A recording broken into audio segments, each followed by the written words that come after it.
Good morning, good afternoon, good evening. This is Dr. Soul Brother with another broadcast for you because I have the remedies to cure your ills. I'm not going to be long. I know I say that often, but I feel compelled to address some things. My topic today, Sidney Poitier and Harry Belafonte, Soul Brothers. And why I refer to them as Soul Brothers? Here's why. First of all, Mr. Poitier was born in February 1927 in Miami, Florida. Now, while he was born there, he had island roots. His mother and father, farm workers from the Bahamas.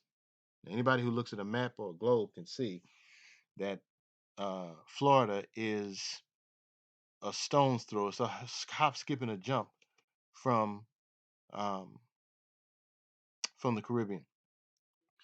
Now, he was literally just born here in the U.S. He grew up in the Bahamas, first starting off in Cat Island, which is a rural community, but also um, leaving there and going to Nassau, and which is the city. So, uh, but the way things were going with his life, his father recognized that his life was not going anywhere. He was getting into trouble, running with a group of youngsters, and his father made the decision it was time for him to leave um, the Bahamas and come to America. So he leaves the Bahamas and moves to Miami, Florida. Lives with an older brother, Sidney Poitier's older brother, that is, with their family. Then he runs into problems with the Ku Klux Klan and decides to leave and go to New York, which is where he ended up. Now, um, Harry Belafonte, who later becomes a friend and comrade of his, uh, born March of 1927. They're just a few days apart. Similar to Mr. Poitier, he has island roots. His parents were from Jamaica, but one of the differences is Mr. Belafonte, um, he and his brother named Dennis, they were sent to live in Jamaica with their mother's family in a place called Saint Anne, Jamaica. That's a rural community. They were sent to live there, and um, because the mother and father were having some marital issues. So it was decided that it would be best for the young boys to live with their maternal side of the family in Jamaica. So he spent 5 years there. So roughly, we're looking at between the ages of 8 and maybe 13. Some of them was roughly about 5 years. Then they come back to the U.S. and this is where he finishes his growing up. And this is where at some point when I think Mr. Belafonte was either 16 or 17, he drops out of school, drops out of high school, that is, and at some point joins the Navy um, during World War II. And I want to say it's 1944, somewhere there. But I also should mention that Mr. Um, Poitier, similar to Mr. Belafonte, enlisted in the military. He's in the army. Well, because Mr. Poitier was growing up in a rural community and then later moved to the city, he came to the U.S. with a thick West Indian accent. That created some problems for him when before he joined the military, as well as when he was in the service, and he got a job as a dishwasher. And then he would listen to the radio and try to rid himself of his, as he put it, sing song West Indian accent. Although if you listen to Mr. Poitier carefully, you can still kind of hear his accent. It was not as pronounced as it was back in the day, but he spoke with somewhat of a lilt, if you will, that sort of thing. Um, he got involved in theater, and by extension, so did Mr. Belafonte. In fact, that's where they met, in the theater in New York. And um, Mr. Poitier's first film that he does is called No Way Out. That's done in 1950. People like Ozzie Davis, Ruby Dee are in the film as well. This film represented the very opposite of the step and fetch it type films that were being done back in the day. Um, and this film gave dignity not only to Mr. Poitier's character, but other black folk who were in the film. And similarly, similar thing was done with some of the films that Mr. Harry Belafonte participated in the 1950s. I also want to go over this thing about um, the fact that when it came to the theater as well as movies, um, the type of roles that Mr. Poitier portrayed, as well as Mr. Belafonte, with an exception of a few here and there, generally speaking, the roles that they played were of Black Americans who had roots here. Even though they were Black American by birth, they didn't have roots here. It wasn't an issue, and they never, in their private lives, tried to distance themselves from Black America. Something that has somewhat changed in recent times, and I would strongly recommend to our Caribbean brothers and sisters who have decided to go that route and have been, in some cases, influenced by uh, some Black American, which is a whole nother conversation, to not do that. And also, I would encourage or discourage you, rather, discourage you from getting the urge to try to use any achievements and accomplishments that came from Mr. Belafonte, Mr. Poitier, and others with island roots as a weapon against Black America. That too is highly problematic and insulting and frankly disrespectful. And we're saying right now that needs to end. Y'all need to kill that noise. Okay? Need to kill it. But let me move on. Um, both men, the arts aside, because remember, Mr. Belafonte also was a singer. He was a calypso singer, and undoubtedly, the calypso music that he introduced to an American audience, um, that was influenced by the music that he was exposed to when he was living in Jamaica as a child for 5 years. And not only that, if you look at his family who lived in the rural area, um, once you understand the kind of background they came from, it should be clear how and why a song like Deo, aka the Banana song, would resonate with somebody like Mr. Belafonte because of what he was exposed to, coupled with the calypso music. And keep in mind, calypso music is not Jamaican. It comes out of Trinidad, but of course it's spread throughout the Caribbean. Well, Mr. Belafonte, as well as Mr. Poitier, were heavily influenced by Paul Robeson, Langston Hughes, Canada Lee, and other black artists. They had a profound impact on those two brothers. Paul Robeson became a mentor to Mr. Belafonte. He's spoken about that. I would highly recommend that people read Sidney Poitier's memoirs, This Life. They came out in the early 1980s, I think 1980 maybe, but sometime in the early 1980s. And My Song, which is Harry Belafonte's memoirs, that came out in 2011. Both of them are very good and informative books to read and get a better understanding of them, as well as the documentary Sing My Song, which was done by a lady named Suzanne Rostock. And it was helped. One of the people who produced the film was um, Harry Belafonte's youngest daughter, Gina Belafonte. So we want to give a shout out to them for that. And also, there's a film documentary called Sidney, which Reginald Hudlin, a director, a black director, helped put out. And I believe Oprah Winfrey and others were involved in that. So we would highly recommend those films for people to see. But let me move forward.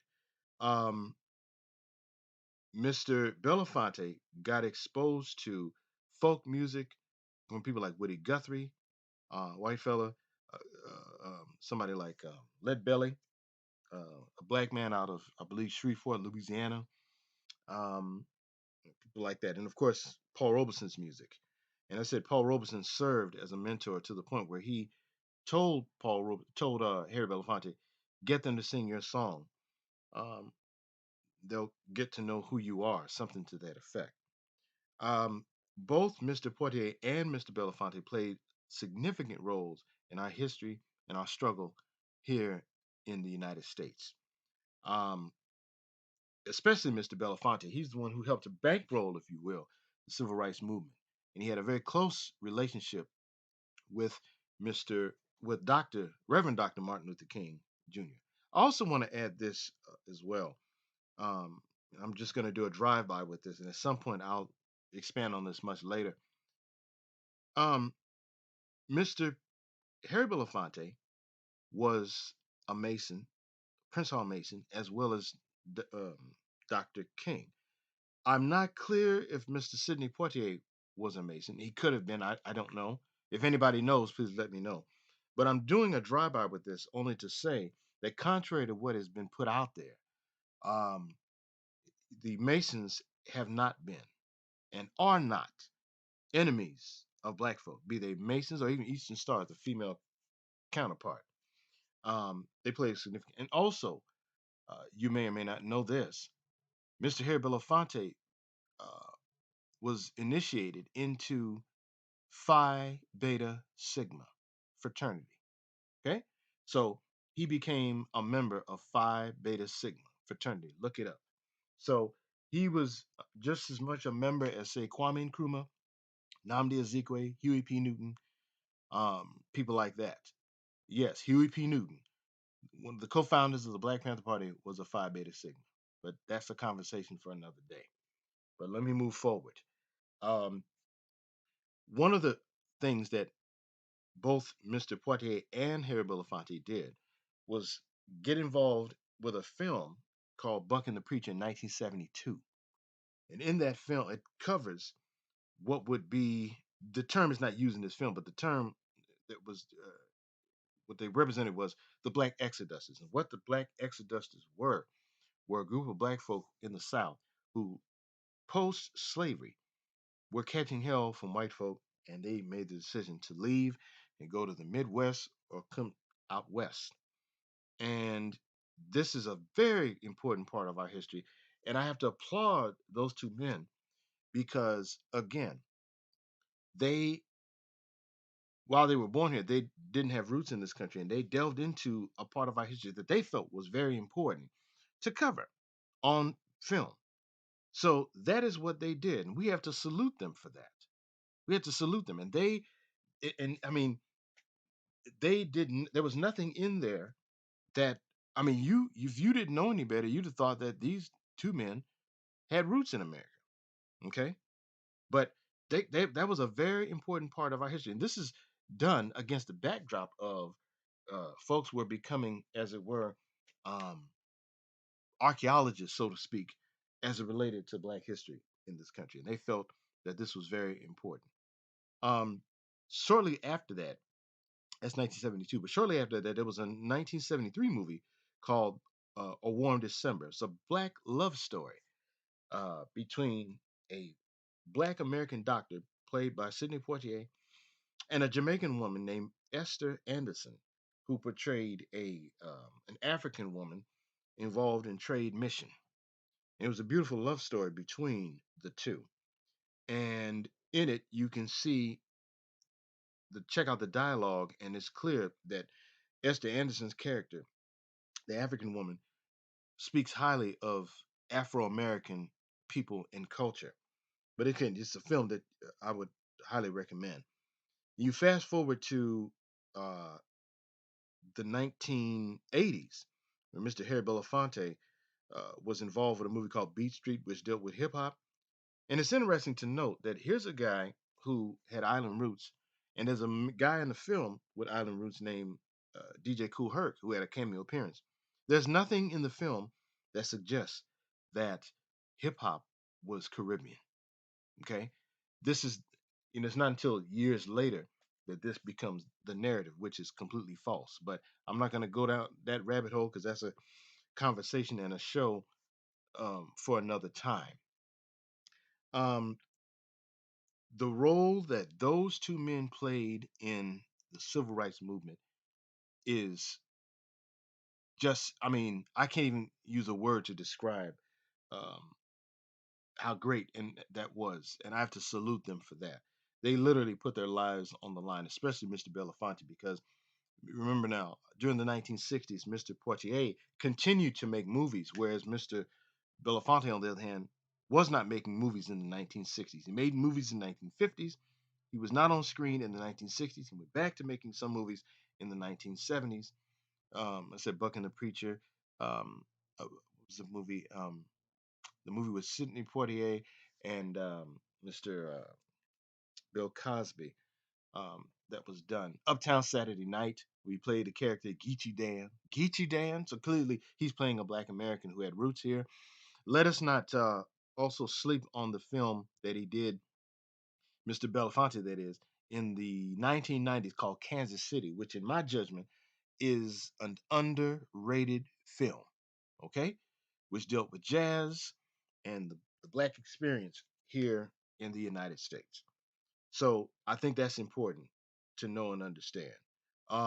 Very seldom would either one of them play a black foreigner, like for example, Cry the Beloved Country in the early 1950s, where Mr. Poitier played a an African, I believe in South Africa, or he played Something of Value, which deals with the Mau Mau struggle in Kenya in the 1950s, or uh, Mark the Hawk, which